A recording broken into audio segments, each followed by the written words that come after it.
அனைவருக்கும் வணக்கம். இது நம்ம ஆதித்யா டிஎன்பிஎஸ்சி அகாடமி.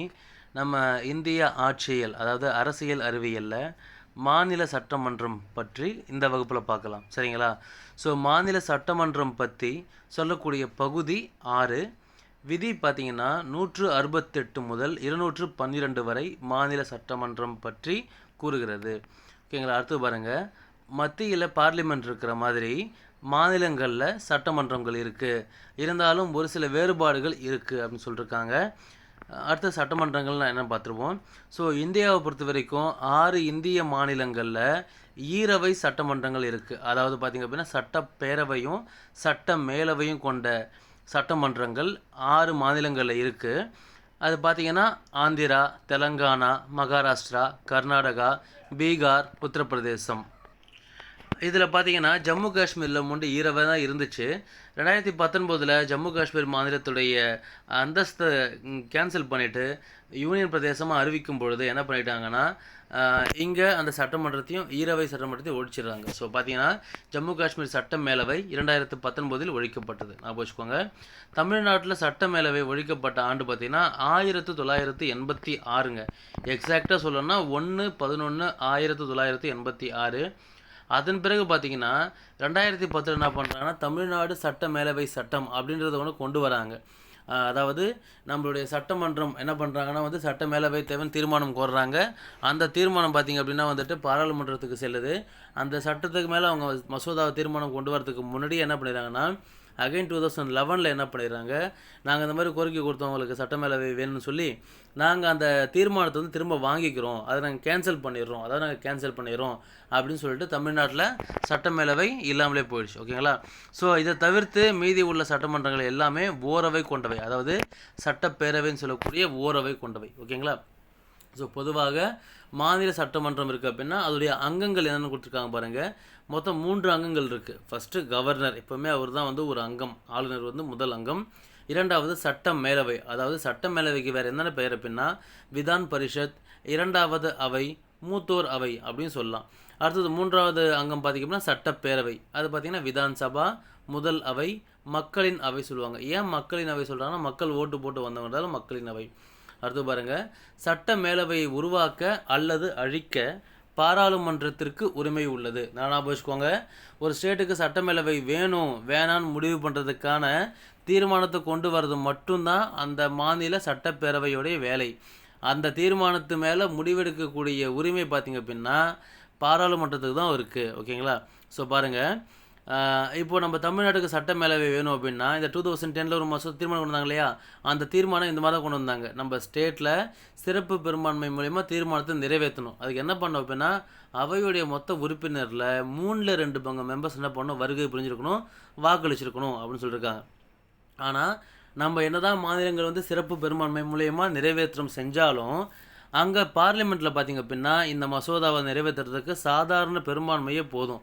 அது இல்லாமல் இந்த பெரும்பான்மை இந்த திருத்தம் பண்ணுறாங்க இல்லையா, இது அரசியலமைப்பு சட்ட திருத்தமாக அமையாது அப்படின்னு சொல்லிட்டு விதி 368 சொல்லி மென்ஷன் பண்ணிருக்காங்க. அடுத்து பாருங்கள், 2 அவையோட அமைப்புகள் பார்த்துடலாம். சரிங்களா? ஃபஸ்ட்டு சட்டப்பேரவை அமைப்பு பாருங்கள். சட்டப்பேரவை பொறுத்த வரைக்கும் நம்ம இந்த அடல் ஃப்ரான்சிஸ் சொல்லுவாங்க, இல்லைனா யுனிவர்சல் ஃப்ரான்சிஸ் சொல்லுவாங்க.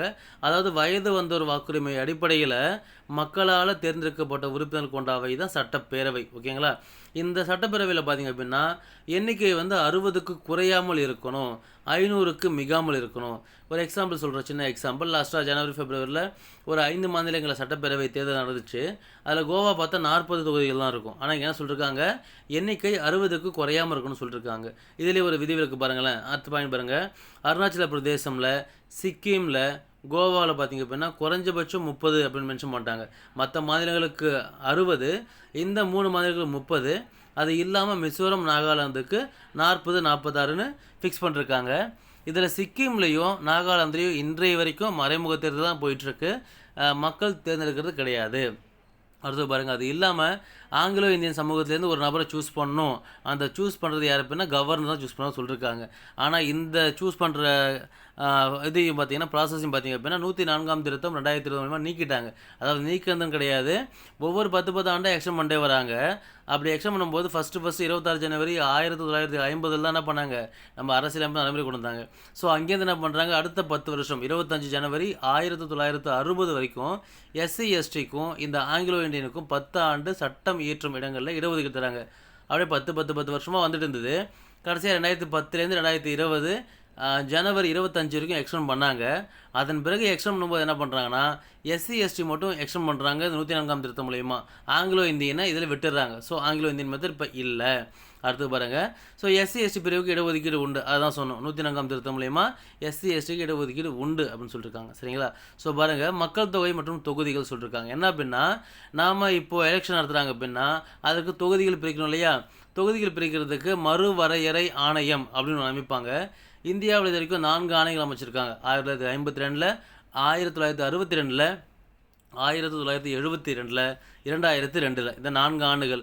புத்தகத்தில் வந்து தப்பாக இருக்கும், 2 ஆண்டுகள் தப்பாக இருக்கும். உண்மையான ஆண்டுகள் 1952, 62, 72, 2002 நான் வச்சுக்கோங்க.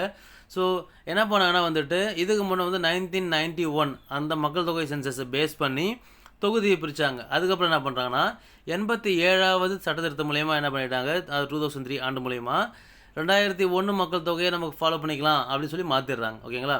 ஸோ இதுதான் சட்டப்பேரவைக்கான அமைப்புங்க. இப்போ சட்ட மேலவை பார்த்துடலாம். சட்ட மேலவை பொறுத்த வரைக்கும் உறுப்பினர்கள் வந்து மறைமுக தேர்தல் மூலமாக தான் சூஸ் பண்ணுறாங்க. ஓகேங்களா? ஸோ இங்கே பார்த்தீங்க அப்படின்னா குறைந்தபட்சம் 40 பேர் தான் இருக்கணும் அப்படின்னு சொல்லிட்டாங்க. ஆனால் அதிகபட்சம் பாருங்கள், சட்டப்பேரவை மெம்பர்ஸ் இருக்காங்க இல்லையா, அந்த மெம்பர்ஸில் 1/3 அளவுக்கு மிகாமல் உறுப்பினர் இருக்கணும்.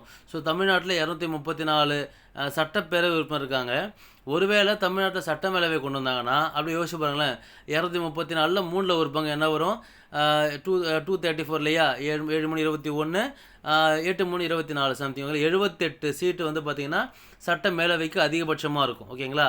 ஆனால் என்ன தான் வந்து அரசியலமைப்பில் இந்த 3/4 மென்ஷன் பண்ணியிருந்தாலும் அந்த அந்த சட்ட மேலவைக்கான எண்ணிக்கையை பாராளுமன்றம் நிர்ணயம் செய்கிறாங்க. உண்மையாக பார்த்தீங்கன்னா பார்லிமெண்ட் தான் நிர்ணயம் செய்கிறாங்க. ஆனால் பெயரளவில் பார்த்தீங்க அப்படின்னா சட்ட இதில் நம்ம அரசியலமைப்பில் இந்த மாதிரி இந்த 3/4 இருந்தால் போதும் அப்படின்னு சொல்லியிருக்காங்க. ஓகேங்களா? ஸோ உறுப்பினர் தேர்வு பாருங்கள், 3/4 மெம்பர்ஸ் பார்த்தீங்கன்னா உள்ளாட்சி அமைப்பில் சூஸ் பண்ணுறாங்க. அந்த உள்ளாட்சி பார்த்தீங்கன்னா நகராட்சி மாவட்ட வாரியங்கள்லாம் இருக்காங்க. அடுத்து 12/4 பார்த்தீங்க அப்படின்னா அந்த மாநிலத்தில் வசிக்கிறவங்க, அதாவது பட்டதாரிகள், அந்த மாநிலத்தில் வசிக்கிற பட்டதாரிகள் 12/4 சூஸ் பண்ணலாம். அது இல்லாமல் அந்த மாநிலத்தில் 3 ஆண்டுகள் தங்கியிருக்கிற பட்டதாரிகளும் அந்த 12/4 மெம்பர்ஸை சூஸ் பண்ண முடியும்.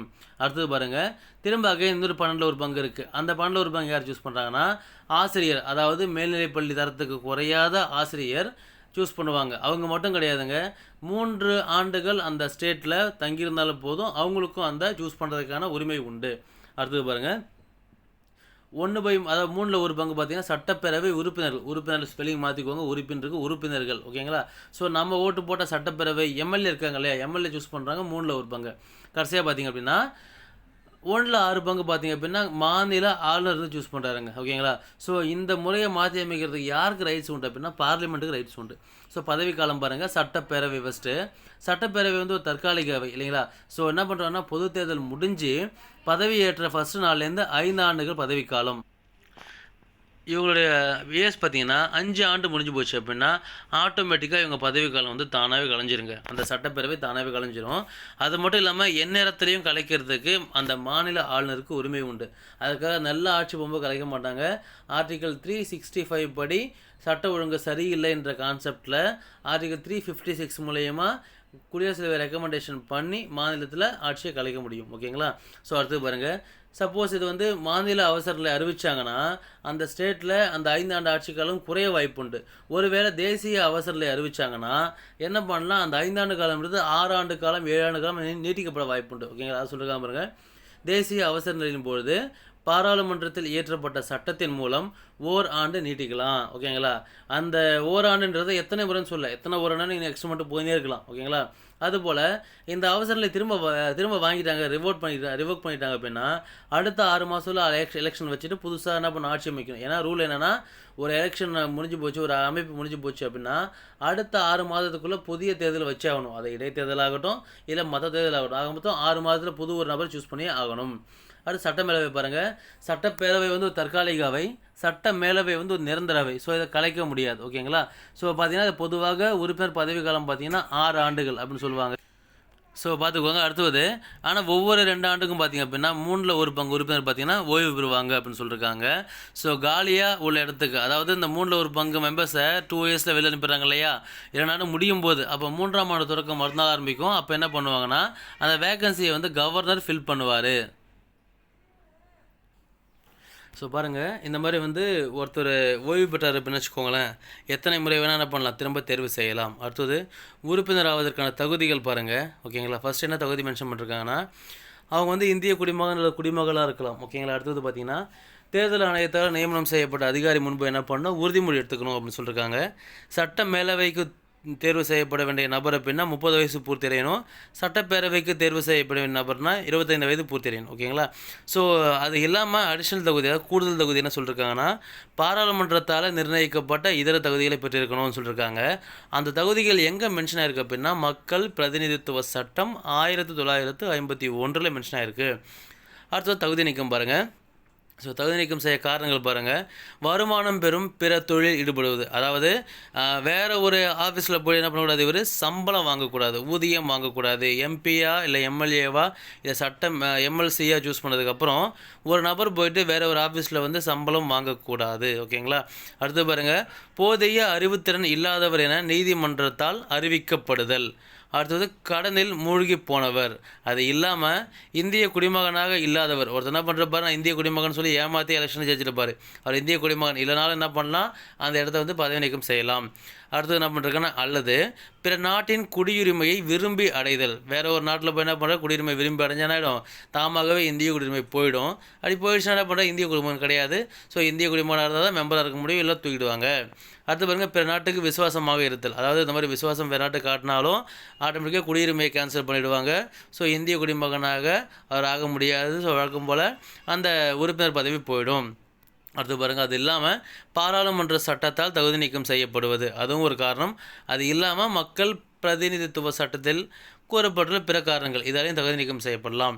ஸோ கட்சி தாவல் சட்டம் ஞாபகம் வச்சுக்கோங்க, 10வது அட்டவணையில் வந்தது இல்லையா, 52வது அரசியலமைப்பு சட்ட திருத்தம் 1985 வந்துச்சு. ஸோ இதில் பார்த்திங்க அப்படின்னா கட்சி தாவல் மூலயமா, அதாவது ஒரு நபர் வந்துட்டு தான் இடம்பெற்ற கட்சியிலேருந்து வேற ஒரு கட்சிக்கு வந்து மாறும்பொழுது அவருடைய உறுப்புரிமை ரத்தாகும். அது எத்தனை பேர் எத்தனை மடங்கு மாறுறாங்க, எந்த டைமில் மாறுறாங்கன்ற பொருத்தம் மாறும். ஓகேங்களா? ஸோ அந்த கான்செப்ட் பார்க்கும்போது சட்ட மேலவையாக இருந்ததுன்னா சட்ட மேலவை தலைவர் இருக்கார் இல்லையா, அவர் முடிவு தான் இறுதி. சட்டப்பேரவை மெம்பர் அந்த மாதிரி இடம் மாறான்ற பட்சத்தில் அவங்க அந்த இடத்துல சபாநாயகர் முடிவு தான் இறுதி. ஓகேங்களா? ஸோ இந்த 2 முடிவும் பார்த்திங்கன்னா இறுதின்னு சொல்லி இருந்தாங்க, கோர்ட்டு தலையிட முடியாதுன்னு சொல்லியிருந்தாங்க. ஆனால் 1992 என்ன பண்ணிட்டாங்கன்னா கோர்ட்டு, நாங்கள் இந்த முடிவில் எங்களுடைய நீதி மறுபரிசீலனை செல்லும் அப்படின்னு சொல்லிட்டு பண்ணாங்க. அடுத்தது பார்த்திங்க அப்படின்னா காலி இடம் உருவாதல். ஓகேங்களா? ஸோ சட்ட பேரவை உறுப்பினர் அல்லது சட்ட மேலவை உறுப்பினர் இருக்காங்கன்னா எப்போ காலி இடம் உண்டாகுன்னு பாருங்கள். முக்கியமான காரணம் இறப்பு. நம்ம அந்த இறப்புன்றதை விட்டுட்டோம், அதை ஞாபகம் வச்சுக்கோங்க. இறப்பு வந்து காரணம் காலியாகிறதுக்கு, வெற்றிடமாகிறதுக்கு. ரெண்டாவது இரட்டை உறுப்பினர், ஒருத்தர் எம்எல்ஏவாக இருப்பார், எம்எல்சியாக மாறலாம், அல்லது எம்எல்சியாக இருக்கிற எம்எல்ஏவாக மாறலாம், அல்லது மேலே எம்பியாக மாறலாம். இந்த மாதிரி 2 மெம்பர்ஷிப் இருந்தாலும் காலியாகிடும். அடுத்தது தகுதி நீக்கம் செய்யப்படுறது, தவறான நடத்தை, மோசமான நபர் அப்படின்னா தகுதி நீக்கம் செய்கிறாலே அதுவும் உண்டு. பதவி விலகல், தாமாகவே வந்து பதவி விலகிறது, அப்பயும் என்ன பண்ணுறோம், காலியாகிடும். அடுத்தது பாருங்கள், என்ன சொல்லியிருக்காங்கன்னா வரவில்லை, அதாவது என்ன சொல்லியிருக்காங்கன்னா வந்துட்டு 60 நாள் அனுமதியின்றி தாம் வருகை புரியாமல் இருந்தார் அப்படின்னா அவர் என்ன பண்ணுறாங்க, வரன்ற காரணத்துக்காக தகுதி நீக்கம் செய்கிறாங்க. அது மட்டும் இல்லாமல் பிற காரணங்கள் இருக்குது. என்ன அப்படின்னா நீதிமன்ற அறிவிப்பு. அது என்ன அறிவிப்புனா, அவர் தேர்தலில் இன்னும் ஜெயிச்சிருப்பார். ஓகேங்களா? அந்த தேர்தலை வந்து செல்லாதுன்னு அறிவிச்சிட்டாங்க அப்படின்னா கண்டிப்பாக அவர் உறுப்பினராக இருக்க முடியாது. ஸோ காலிடமாக ஆகிடும். அவையில் இருந்து வெளியேற்றம். ஓகேங்களா? ஸோ அவையிலிருந்து வெளியேற்றம் பண்ணி என்ன பண்ணுறாங்க, அவரை தகுதி நீக்கம் பண்ணி வச்சுருவாங்க. அடுத்தது பிற நியமனம் பெறுதல், அதாவது வந்து வேறு ஸ்டேட்டுக்கு கவர்னராக போகலாம், அல்லது வேறு குடியரசுத் தலைவராக போகலாம். அந்த மாதிரி வேறு ஒரு அரசியலமைப்பு பதவி பெற்றார் அப்படின்னா இந்த பதவி காலியாகும்னு சொல்லியிருக்காங்க. ஓகேங்களா? ஸோ பாருங்கள், இந்த இடம் பார்த்திங்க அப்படின்னு வச்சுக்கோங்களேன், பேரவையிலேருந்து, அதாவது சபாநாயகர்னு தலைப்பு தான் அது. அது ஏதோ கன்வர்ஷனில் மாறி போச்சு, ஓகேங்களா. ஸோ சபாநாயகர் அந்த தலைப்பு. சபாநாயகர் எங்கேன்னு சூஸ் பண்ணுறாங்க அப்படின்னா, பேரவை உறுப்பினர்கள் வந்து சபாநாயகர் சூஸ் பண்ணுறாங்க. பேரவை பதவி காலம் பார்த்திங்க அப்படின்னா, அந்த 5 ஆண்டுகள் வரைக்கும் சபாநாயகர் பதவியில் இருப்பார். அது இல்லாமல் இன்னும் கொஞ்சம் எக்ஸஸாக கொண்டு போவார், ஓகேங்களா. ஸோ இது வரைக்கும் கிளாஸஸ் இருக்கட்டும். நம்ம இதை கண்டினியூஷன் அடுத்த கிளாஸில் பார்க்கலாம். மறக்காமல் நம்ம டிஸ்கிரிப்ஷனில் நம்ம சேனல் லிங்க்கு கொடுத்துருக்கேன், மறக்காமல் உள்ளே போய்ட்டு ஜாயின் பண்ணிக்கோங்க. ஃப்யூச்சரில் வீடியோஸ் உடனே கூட நமக்கு கிடைக்கும், ஓகேங்களா. Thank you friends.